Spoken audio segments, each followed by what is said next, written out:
Histoire sans transition, retour à Abidjan pour parler d'engouement. Ahmed, beaucoup de restrictions autour de cette canne-là, au point de susciter souvent la colère de certains Ivoiriens.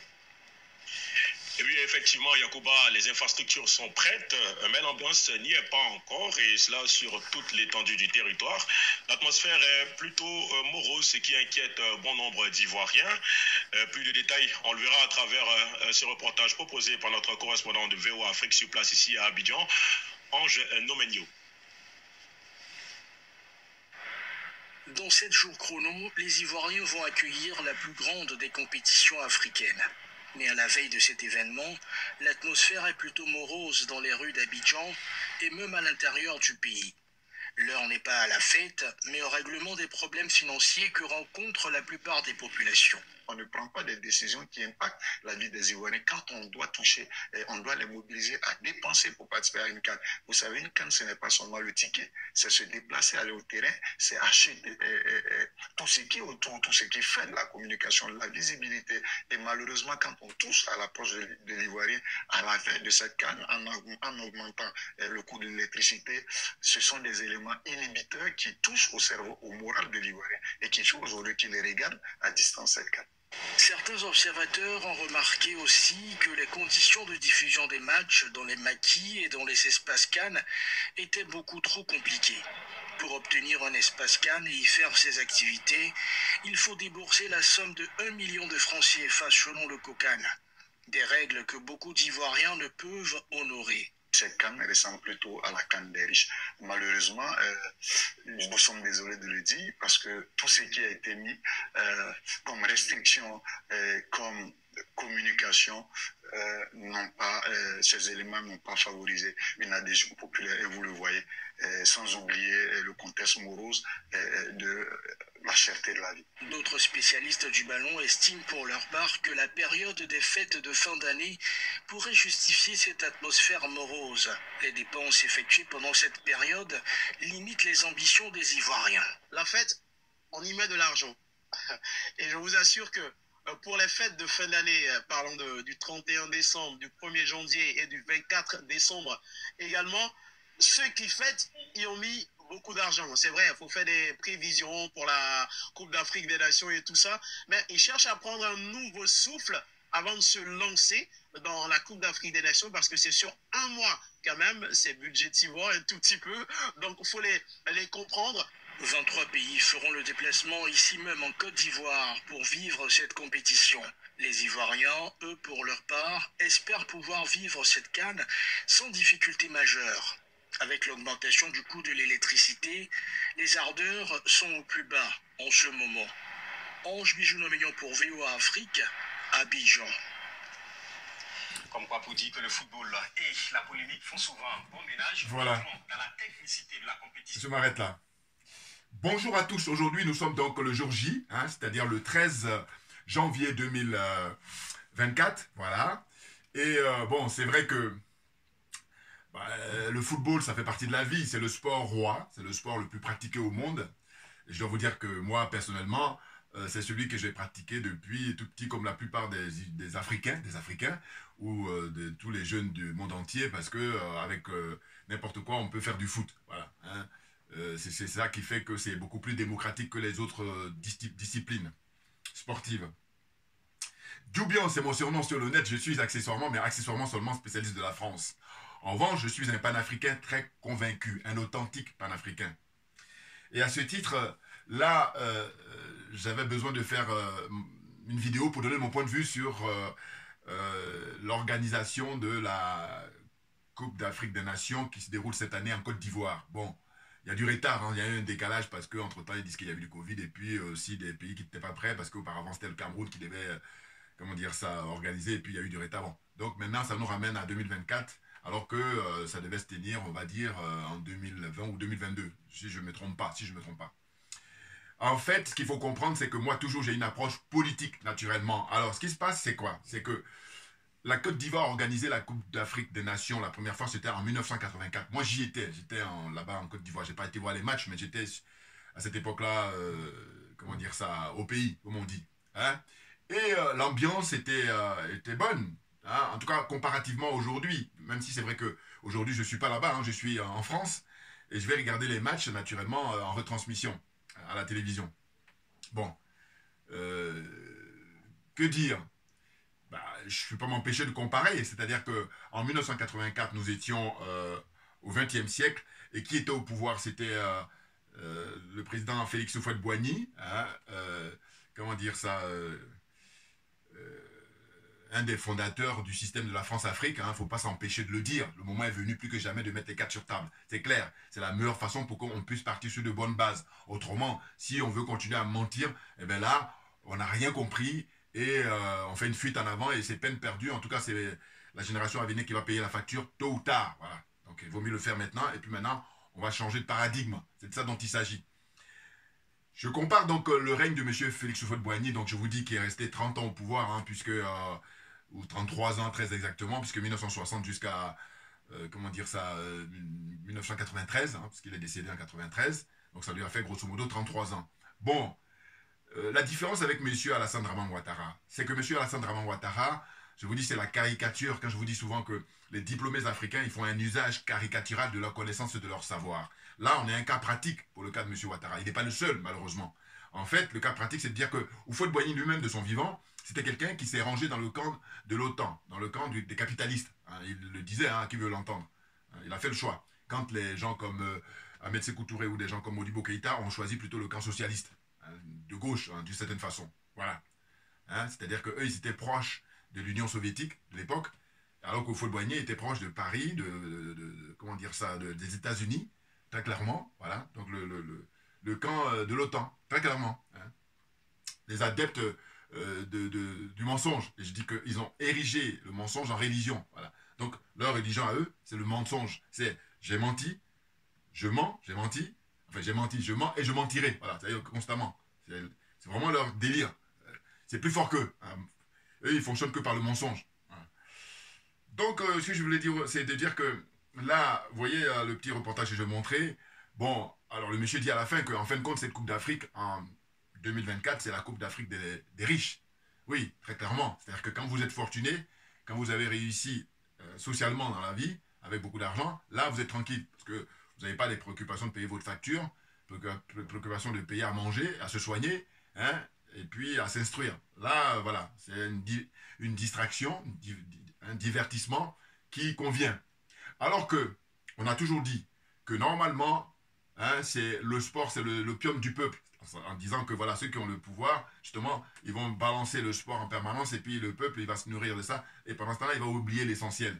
Mais sauf qu'avec M. Ouattara, on pousse le bouchon tellement loin que les gens aujourd'hui se retrouvent dans une situation, mais c'est du jamais vu en Côte d'Ivoire. C'est-à-dire qu'une vie chère comme ça qui est récurrente depuis qu'il est au pouvoir, et d'ailleurs j'en profite pour saluer Mme Poulcherik Balé, très grande dame, qui a décidé à cette occasion d'en appeler aux habitants de Côte d'Ivoire, hein. Ce n'est pas seulement les Ivoiriens, puisqu'en Côte d'Ivoire, il n'y a pas que les Ivoiriens sont chez eux, c'est tout à fait normal, mais il y a aussi des gens qui sont des non-Ivoiriens, voilà. Donc elle en appelle à tous ces gens-là, elle a décidé de faire une pétition, elle est d'ailleurs, j'ai vu les images, elle est partie à Yamoussoukro pour exprès, hein, volontairement, elle a fait une vidéo comme ça sur TikTok, d'1 minute, où elle dit, voilà, elle demande à ce que les gens fassent signe la pétition pour la vie chère, voilà. Donc ça commence, ça démarre là, aujourd'hui, 13, comment dire ça, janvier 2024, jusqu'au 11 février 2024. C'est-à-dire que c'est la durée de la compétition. Voilà, donc c'est tout un symbole. Donc elle demande à ce que beaucoup de gens signent pour dire qu'on est contre la vie chère. Vous souhaitez que les gens suivent ces consignes. Voilà. Donc au fond, ce que je veux dire, c'est que je me souviens, à l'époque, hein, c'était au XXe siècle avec monsieur le président Félix Houphouët-Boigny, eh bien, il avait même fait gratuit les entrées au stade. Pas tous les matchs. Mais en tous les cas, la question que je pose, moi, toujours aux spécialistes ou aux gens qui sont intéressés, c'est de dire, est-ce qu'on peut me dire que quand Houphouët-Boigny était au pouvoir, et puis maintenant que M. Ouattara est au pouvoir, est-ce que la Côte d'Ivoire est devenue beaucoup plus riche ou pas? C'est-à-dire l'argent que gagne la Côte d'Ivoire en 2024, hein, est-ce que c'est beaucoup moins qu'en 1990 ou 1980, par exemple, ou 1970? J'aimerais bien savoir. Moi, je ne suis pas un spécialiste en économie, mais j'ai beaucoup de bon sens. Et surtout, l'honnêteté intellectuelle et l'intégrité morale. C'est là où je bats beaucoup de gens qui, eux, ont plein de diplômes. Voilà. Alors, avoir un diplôme, je veux dire, c'est bien. Mais si tu es honnête et que tu as intégrité morale, moi, je ne la ramène pas. Mais je la ramène quand je vois que, non, tu as des diplômes, c'est vrai, mais par contre, tu es malhonnête. Tu es facile à corrompre. Tu es, comme je dis là, sur le panneau et puis sur mon suite là, la zone des aliénés, des complexés, des corrompus. Hein. Zone des aliénés, zone des complexés, zone des corrompus. La zone France CFA. J'allais oublier, je fais une parenthèse. Hier, je suis allé à la projection d'un film d'un frère, un film documentaire, je le salue d'ailleurs parce qu'il a beaucoup de mérite, beaucoup de mérite. Un frère panafricain d'origine Congo, Congo-Brazzaville. Il s'appelle Tal, il a fait un film, c'est une trilogie, il a fait d'abord une première partie, une deuxième, et là c'est la dernière, là je crois. Voilà. Et d'ailleurs ils disent que les DVD seront disponibles en février, le coffret, les 3 volets. Très très bien, franchement. Il raconte l'histoire du Congo-Brazzaville, sur la période depuis 1800, et jusqu'à maintenant, là, enfin en tout cas jusqu'à la période sanglante où il y a eu les révolutions, c'est-à-dire le premier président, ensuite Mariam Gouabi, et puis le règne de tous ceux qui sont succédés là. Voilà. Donc tout ça est montré dans son documentaire et c'est exceptionnel. Donc moi hier, il m'avait convié, il m'avait donné l'invitation, je suis allé et c'était du côté d'Aubervilliers. Très exactement, le métro, je crois, Front Populaire. Voilà, c'était juste avant, sur la ligne 12, voilà, à Paris, pour ceux qui connaissent. Donc j'y suis allé dès 17h d'ailleurs. J'étais arrivé, je fais partie des gens qui étaient un des premiers à arriver là-bas. Et c'était une salle de 250 personnes environ. Et puis je crois qu'on était une centaine. Bon, moi je disais 150, mais on me dit que non, 150. Bon, lui il va peut-être avoir mieux les chiffres. Bon. Mais ce que je voulais dire, c'est que je suis intervenu comme ça rapidement. Et il y avait donc la projection du film, tout à fait. Et ce que j'ai remarqué, c'était les témoignages des gens. Vous pouvez regarder, c'est Assim Tal, il s'appelle Tal, T-A-2-L. Donc, film révolutionnaire sur le Congo-Brazzaville, l'histoire du Congo-Brazzaville. La période de la colonisation, de la décolonisation et tout ça, avec l'autre franc-maçon, évidemment, Sassou Nguesso. Bon. Mais quand je suis intervenu, j'avais signalé que, en fait, Monsieur Lopez, voilà, l'ancien Premier ministre là-bas, qui avait souhaité être secrétaire général de la francophonie, mais jamais avec la combine qu'il y a entre la France et Monsieur Sassou Nguesso, ils n'ont pas voulu lui donner ça alors qu'il en rêvait. Mais il est mort récemment, et c'est ça qui m'a fait parler, parce que c'est lui, j'ai appris dans ce documentaire-là, qui a rédigé, en fait, l'hymne national du Congo-Brazzaville, Monsieur Lopez. Voilà. Bon, quand j'ai dit ça, après j'ai dit, voilà, le problème du Congo, c'est Sassou Nguesso, franc-maçon, notoire. Et quand j'ai dit franc-maçon notoire, j'ai expliqué que voilà, c'est ça. Et qu'à un moment donné, comment voulez-vous qu'on s'en sorte? Ce gars-là, dictateur, très avisé. Et puis, quand j'ai dit franc-maçon, tout de suite, ça a braqué les gens dans la salle. En tout cas, certaines personnes. Je dis, waouh, bon. Alors que moi, j'ai l'habitude de dire ça. Et puis j'ai dit, si vous voulez qu'on avance, il faut qu'on se dise les vérités. Or, avec le recul, le constat que je fais, finalement, parce que je n'ai pas pu avoir l'occasion justement de pouvoir bien l'expliquer, puisque les gens, dès que j'ai dit franc-maçon, tout de suite, ça les a emportés. Bon. Et j'ai dit, mais ce que ça m'inspire, c'est que dans le documentaire, il a été évoqué, enfin, les gens sont venus témoigner lors de la conférence nationale, souvenez-vous. Et des gens qui ont une intelligence remarquable, vraiment des gens de qualité. Or, on se dit, même il y a des gens qui ont témoigné même dans la salle, qui ont pris le micro, qui ont dit, mais quel gâchis. Puis il y a une autre dame qui a parlé, qui a dit, il serait question maintenant que le peuple congolais fasse une rétrospection par rapport à tout ça, tout ce qu'on a vécu jusqu'à aujourd'hui. Voilà, chacun. Et en fait, moi, avec le recul, je dis, ben voilà, deux choses que je retiens finalement, je n'ai pas eu le temps de poser la question hier là-dessus, c'est d'une part, je pense pour moi, à ma part, que le problème du Congo-Brazzaville, pas seulement, mais en tout cas là, on parle du Congo-Brazzaville, c'est d'abord la franc-maçonnerie, les obédiences là, obscures, les sectes là, franc-maçonnerie en tête, et puis il n'y a pas que la franc-maçonnerie, mais c'est la plus connue, bon, et bien en tête, pour aliéner le peuple, pour rendre complexe le peuple, le complexer, voilà, et puis corrompre le peuple sur le plan moral et sur le plan matériel. Voilà, franc-maçonnerie, premier point. Et deuxième point que j'ai retenu justement dans la projection du film, c'est que le monseigneur, l'évêque qui était choisi pour être le président de cette conférence-là, la réunion publique là où chacun devait venir dire ce qu'il en pense, la conférence nationale, c'était lui qui présidait ça, et bien lui, à plusieurs reprises, il a dénoncé le mensonge des gens. Il dit les gens qui venaient témoigner, il y avait plein de menteurs, plein de mensonges. Voilà. Donc, pour moi, je vais fermer la parenthèse, le problème du Congo, en regardant hier le documentaire du frère, qui a beaucoup de mérite parce qu'il a travaillé pendant des années, il a dit même sur une période de 10 ans, pour faire cette trilogie-là. Voilà, donc total respect. Mais, comme je suis de nature à dire que ma religion, c'est la vérité et la justice, donc il faut que la vérité soit dite. Et ceux qui veulent faire une fuite en avant, c'est leur problème, mais c'est une question de paradigme. Et donc, vivez votre vie, et puis voilà. Nous, heureusement, je vous dis qu'on a les dirigeants au Mali, on a les dirigeants au Burkina Faso et les dirigeants au Niger, parce que ce sont ces gens-là, hein, ces personnalités-là, ces dignes fils d'Afrique, ce sont eux qui vont libérer l'Afrique. Heureusement, heureusement. Et on n'en est pas loin. Oui, oui. Il est question de faire tomber le franc CFA, et ça se joue maintenant sur des questions de jours, hein, voire semaines, maximum. Et je pense que ça va être bouclé là, 2024, ça c'est certain. Parce que je dis, quand vous regardez sur Internet, il n'y a pas un jour qui passe sans qu'on les gens en parlent. Donc ça veut dire que c'est imminent là. Voilà, on ne va pas tarder voilà, à avoir la monnaie du Sahel, hein, la monnaie des 3 pays, hein, pour l'instant, et puis qui, par voie de conséquence, va faire tomber le franc CFA. Parce que, vous savez, c'est comme une espèce de château de cartes. Hein, les 3 là qui vont partir sur les 15, automatiquement, dégringolade, c'est clair. Et du coup, eh ben, ça flippe de partout. D'abord à Paris, en France, à l'Élysée, à Matignon, tout ce que vous voulez. Hein, service économique, ministère de l'économie française et tout ça, Trésor français, Banque de France, ils sont tous en panique, c'est clair. Hein, d'ailleurs, j'ai cru avoir vu un titre de Jeune Afrique là qui dit oui, la monnaie du Sahel, ce ne serait pas sérieux. Bon, donc quand il dit ça, quand j'ai lu ça, je dis mais donc, le franc CFA est sérieux. Alors que le franc CFA, c'est une monnaie maudite, c'est une monnaie nazie. Voilà, vous voyez, c'est une monnaie de singe. C'est-à-dire que l'intelligence, quand je vous dis qu'on insulte l'intelligence de l'Africain 24 heures sur 24 à travers ces genres de manifestations-là. En tout cas, le cas du franc CFA, par exemple, entre autres. Voilà. On insulte notre intelligence, mais quand je dis que c'est violent, c'est un euphémisme là encore. Vous comprenez? Donc, pour revenir à M. Alassane Ouattara, je fermé la parenthèse de tout d'hier et je salue vraiment le frère, beaucoup de mérite. Voilà. M. Alassane Ouattara, figurez-vous qu'il n'est pas vraiment à la fête. Ah non. Je crois que c'est... il est vraiment là en apparence, il sourit, mais au fond de lui-même, mais il est dépassé. Pourquoi? Mais parce que, vous savez, justement, la question de les pays de l'AES, ils font preuve de diligence parce que c'est des gens sérieux. Oui.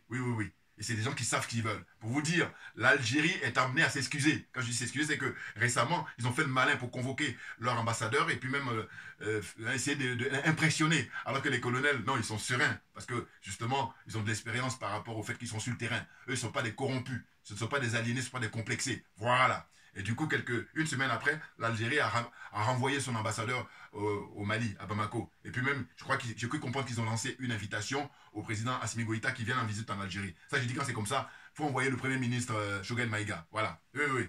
Il faut faire comme Fidel Castro. Il ne se déplaçait pas comme ça, point oui, point non. Ouais, très important. Non, parce que j'ai fait des vidéos passées, il faut les regarder, où j'ai dit que l'Algérie, normalement, par le passé, hein, quand on prend les dirigeants algériens des années 60, c'est des gens très dignes, qui avaient lutté farouchement pendant 8 ans contre la France. Ils ont fini par arracher leur indépendance. Et puis, ça a inspiré pas mal de pays africains notamment. Et les frères de la diaspora, ils avaient tous été à l'époque, ce qu'on a appelé le documentaire, je vous invite toujours à regarder, c'est Alger, la Mecque des révolutionnaires. Et justement, quand à l'époque, les présidents comme Ahmed Sékou Touré, mais c'est surtout le président du Mali, Modibo Keïta, hein, il avait salué quand il avait accrédité l'ambassadeur d'Algérie, à Bamako, il avait dit que nous avons été inspirés par votre lutte, la lutte de l'Algérie justement, ça nous a inspirés. Et c'est pour ça que nous aussi à notre tour, on demande notre indépendance et notre souveraineté. Donc ce que j'explique c'est quoi? C'est que j'ai dit, la génération d'aujourd'hui qui dirige l'Algérie, eh ben, ils sont corrompus jusqu'à la moelle épinière, voilà.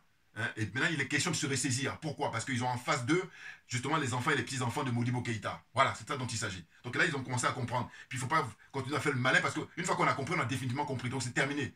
Voilà, on est venu maintenant pour dire que les richesses qui appartiennent au Mali doivent être exploitées par les dirigeants maliens, par le peuple malien, rien que le peuple malien, et personne d'autre. Pareil pour le Burkina Faso, pareil pour le Niger. Voilà, les choses sont claires. Je reviendrai là-dessus, justement, une autre vidéo. Bon, là, on revient sur la Coupe d'Afrique. C'est pour dire quoi? C'est que M. Ouattara, quand il dit qu'il n'est pas de la fête, c'est qu'en fait, lui, vous voyez bien, il pensait qu'il allait avoir le dessus sur, justement, les pays de l'AES. C'est-à-dire le Mali d'abord, ensuite le Burkina et le Niger.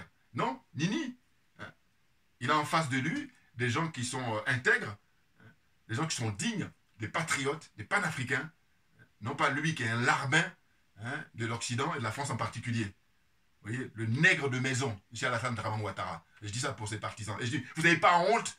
Et là, le moment va venir, il va falloir s'expliquer. Ah oui, je dis que si ça dépendait que de moi, c'est diffusé en radio, télévision pour que ça serve de leçon. Là, on ne vous fait pas de mal. On vous montre, vous allez vous expliquer pour quelle raison vous avez fait ça. Voilà. C'est pas comme vous là, qui empoisonnez les gens, n'importe quoi.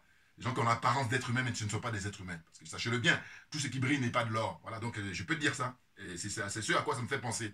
Donc, ce que je disais, c'est que M. Ouattara, quand bien même il y a la Coupe d'Afrique dont il a mis un maximum de blé, parce qu'on nous parle de quoi? De 1,5 milliard de dollars, hein, 1,5 milliard de dollars, ou moi je dirais même peut-être facilement 2 milliards de dollars.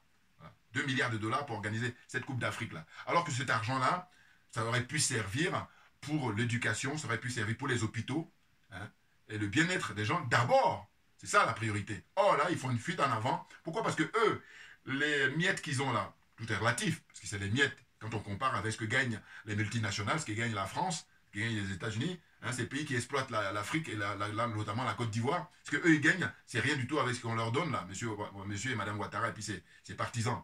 Vous comprenez, hein? Voilà. Mais par contre, si on compare ça avec ce que gagne l'Ivoirien moyen, bon, mais c'est sûr que c'est démesuré, évidemment, évidemment.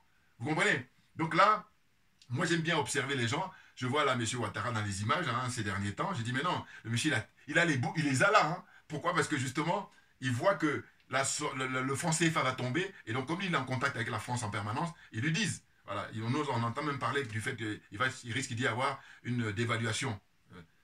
Dès que les trois pays, leur monnaie est mise en vigueur et est officialisée, c'est terminé. Hein. Ils vont signer la fin du franc CFA, cette monnaie maudite. Et donc, je vous dis qu'il est question de le mettre au musée. Parce que il faudrait qu'on explique, les spécialistes, aux générations à venir, tout le mal qu'a pu induire toute la durée de vie de cette monnaie-là, hein, qui a été créée, mise en place depuis décembre 1945. Vous vous rendez compte? Voilà. Ah oui, ah oui, ah oui, ah oui. Donc, je dis, M. Ouattara, il a vraiment des soucis parce que il a vécu une période faste, hein, parce que dilapider de l'argent, emprunter à tort, en désordre, n'importe quoi, hein, et puis humilier comme ça en permanence le peuple. Là, ce qu'on a donné comme information, c'est que depuis le 1er janvier, augmentation de 10%. Attendez, 10% hein, des factures d'électricité. Donc automatiquement, les gens, c'est là. Et c'est même pour ça que Mme Poucheri-Balé, elle lance une pétition. Vous voyez, bon, je peux avancer, je vais essayer de lire rapidement, et puis après, je termine ma vidéo d'aujourd'hui. Alors, qu'est-ce que j'ai noté? Donc, vidéo sur la CAN en Côte d'Ivoire. Hein, la première CAN a été organisée, donc je disais en 1984, donc ça fait 40 ans, hein, à l'époque de Fauboigny. Et 40 ans après, la Côte d'Ivoire organise à nouveau. Voilà. Le coût de l'organisation de la CAN est environ 1,5 milliard de dollars. Hein, c'est les chiffres officiels. Mais moi, j'ai dit on peut pousser ça jusqu'à 2 milliards, hein, au moins. Voilà. En 1984, c'était au XXe siècle, sous le règne de Félix Houphouët-Boigny. Bon, c'est mes notes, hein, donc j'ai déjà dit ça. Le problème de la vie chère avec l'augmentation de 10%, bon, c'est ce que j'ai dit aussi. Excusez-moi, hein, parce que c'est vrai que, voilà, je parlais tout à l'heure, et finalement, je me rends compte que dans mes notes, j'avais déjà parlé de ça. Donc, bon, cette Coupe d'Afrique, on va quand même parler un petit peu du sport. Moi, personnellement, je vais évidemment surprendre plus d'un, et puis d'autres ne seront pas surpris, c'est que, évidemment, moi, je suis panafricain.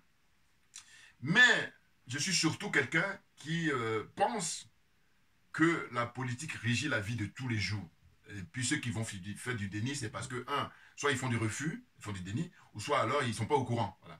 Mais moi, étant convaincu, et puis ayant compris, je dis, bon, comme la vie de tous les jours est régie par la politique, il faut s'intéresser à la politique. C'est très important. Donc là, sur le plan sportif, il y a les favoris. Hein. On a donc le Sénégal, avec Sadio Mané, parce que eux, ce sont les détenteurs. Donc ils remettent leur titre en jeu. Et puis on a aussi le Maroc, qui a fait une brillante Coupe d'Afrique, très clairement. Et puis il y a l'Algérie, et puis il y a l'Égypte.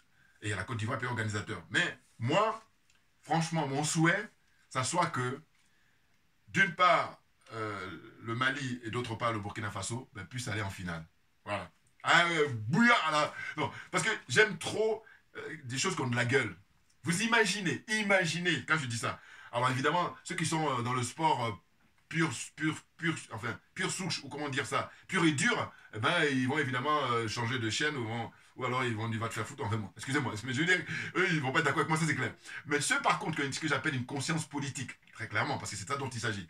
Moi je prétends avoir la conscience politique. Il y a beaucoup de gens, en apparence ils veulent faire croire, mais non pas. Parce que je dis toujours qu'il y a la théorie et la pratique. Dans la théorie, quand il dit ça, c'est la théorie, mais dans la pratique, on va observer ce que tu fais comme démonstration. Donc je dis, comme je suis pleinement dans une conscience politique. Je dis, mais avec l'histoire qu'on vit là, c'est-à-dire que le Mali, le Burkina et le Niger qui sont en avant-garde pour nous libérer de l'impérialisme, du colonialisme et de la France-Afrique, mais je me dis, mais si, parce que je crois que le Niger n'a pas été qualifié dans les 24 pays, donc on a quand même la chance d'avoir dans les 3, 2, c'est pas rien, c'est énorme. Et d'ailleurs, je crois que l'équipe du Mali, ils sont pas mal, ils sont très très bons même d'ailleurs. Donc j'ai dit, moi, mon souhait, si ça dépendait de moi, et d'ailleurs je soutiens, hein, j'apporte mon soutien total à l'équipe du Mali d'abord et du Burkina Faso ensuite. Et j'ai dit, mais ça aurait de la gueule, vous imaginez si le Mali remporte la Coupe d'Afrique, là, 2024, comment dire ça, en Côte d'Ivoire.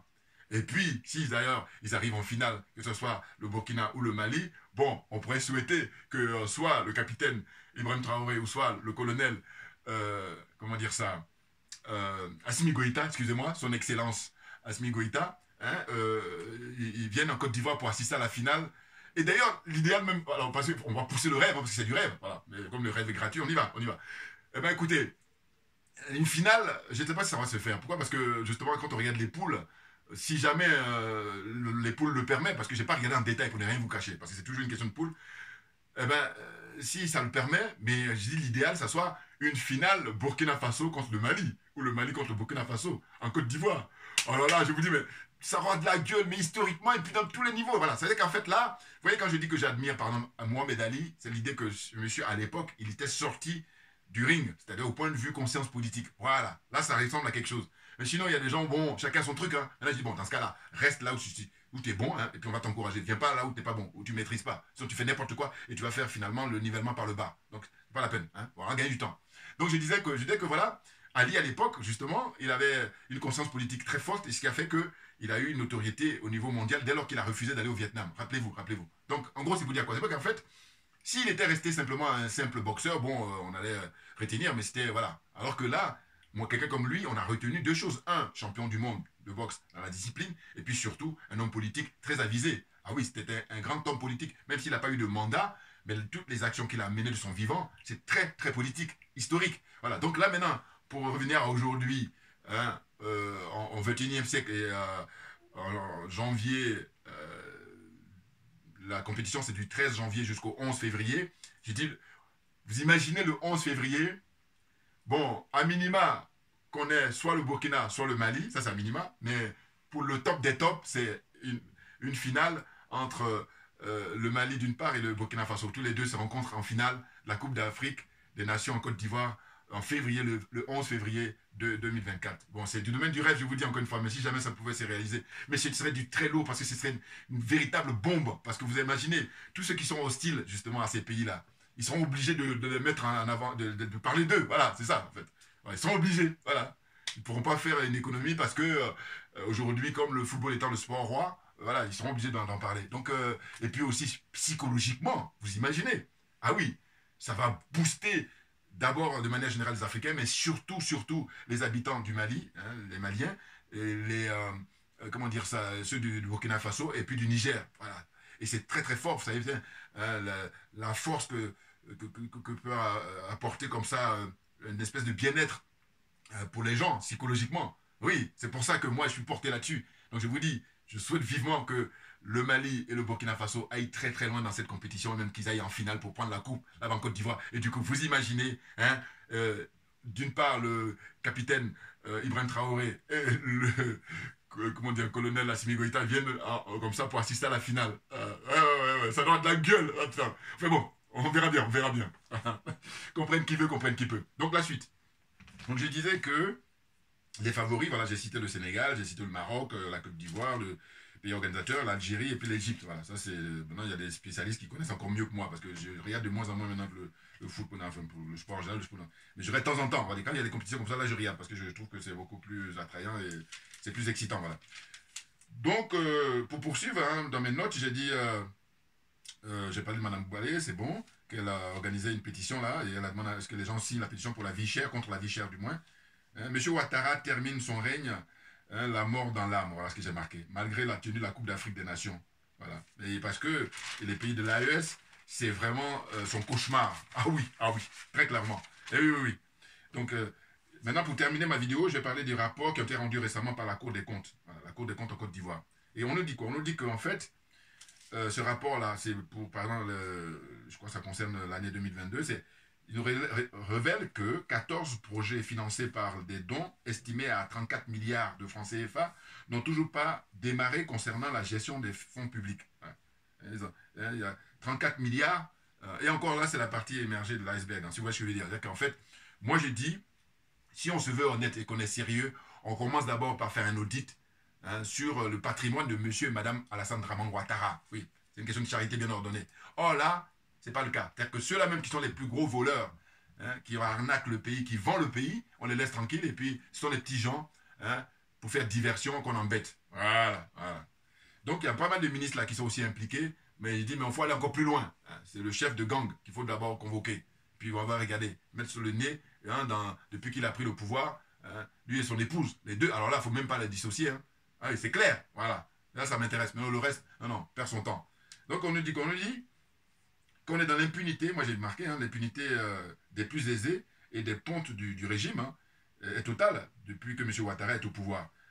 Donc, en gros, ils disent que 47,4% représente le taux d'exécution de certains projets. Voilà.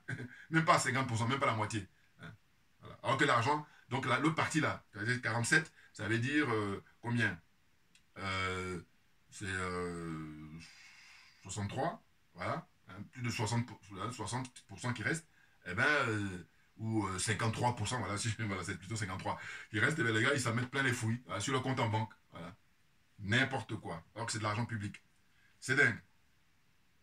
Et donc j'ai dit, qu'est-ce qu'il en est d'un audit sur les patrimoines de monsieur et madame Ouattara. On va poser la question. Problème avec la société Snedaï. La Snedaï, en fait, c'est la société qui fabrique les passeports. Et là, qui dirige ça? C'est monsieur Adama Bictogo. Bon, là, on n'est pas au copinage près ou on n'est pas conflit d'intérêt. Tout ce que vous voulez, là, on a le total. Là, je parle ils font un usage caricatural de leur connaissance, de leur savoir. C'est encore, voilà, l'exemple palpable, un exemple concret. Vous voyez? L'autre, il est d'un côté maire de Yopougon, là il vient des lettres, il dit il faut dire merci à Michel Babo, et puis Babo et son parti, là, il faut leur dire merci. Et qui encore, il est président de l'Assemblée nationale déjà, en ayant volé à Aboville cette place de député à la jeune fleur à Keimbo, voilà. Donc c'est une suite logique. Et par-dessus le marché, il est président, voilà, homme d'affaires. Oh, vraiment, c'est la honte. Bon, ils ne sont pas assez près ces gens-là. Donc le coût de la vie est très cher.